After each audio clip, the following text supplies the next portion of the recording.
Hello mga igsoon, kumusta man mo karon? Karong orasa gusto lang ko maghisgot og mga pulong nga importante kayo, especially sa tuwa nga magtotoo kay nasayod ko kining mga anak sa Ginoo nga nakadawat sa kaluwasan sa tong buhi na Ginoo. Madasigon gyud ni nga musangyaw sa mayong balita, madasigon gyud ni nga mag-encourage sa uban nga mudawat ug mutuo sa tong buhi nga Ginoo. Gani man daghan kay tog pamaagi aron madani nato ang mga wala pa kaila sa Ginoo nga mutuo ug mudawat sila sa Ginoo. Ang makasagaran nato ginabuhat, ga-invite ta sila sa simbahan, sa mga youth fellowship, ang uban pod gabuhat og mga pagsangyaw sa mga palengke or sa asa nga area nga mapadayag nilang kaayos sa Ginoo. Uban pod ga feeding, naga-share og mga Bible verse, naga-record og video i-upload sa Facebook or unsa man na social media aron sila makadawat sa tinuod nga kaluwasan nga gikan sa atong buhi na Ginoo.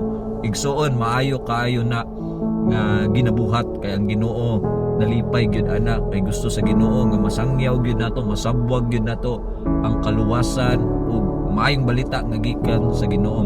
Pero igsoon na lang ko'y usa ka naobserbahan ngano nga dali ra kayo ta maka-reject sa atong mga kaubanan nga napakyas, naluya o nakasala. Usahay kung makasala sila o mawad-an og gana sa pag-alagad, dali ra kayo ta musga sa ilaha, dali ra kayo ta mo reject sa ilaha. Kalimtan nato na kita pud sama kaniadto nga napakyas apan gipadayon sa Ginoo og pasaylo ug gihigugma. Ang tinuod nga pagtuo igsoon dili lang makita sa pagdani sa mga tawo nga wala pa nituo sa Ginoo, apan apil na sa pag-atiman pod sa mga tawo nga nangaluya, napakyas or nakasala dira sa atong buhi nga Ginoo. Igsoon kung tinuod nga nakasinati ta sa grasya sa Dios, unta maupod ang atong ipakita sa uban.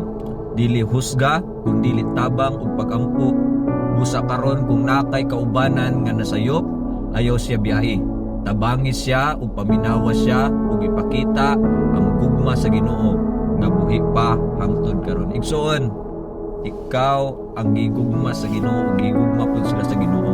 Busa kita atong ipadayon nga bisan pag magtotoo or bisan pa sa mga tawo nga wala pa nituo sa Ginoo, maninguha gyud ta nga sila mutuo umubalik sa atong buhi nga Ginoo. Igsoon, dasig lang ug padayon diya sa tinuod nga gugma sa Ginoo ug dalaygon ang atong buhi nga Dios.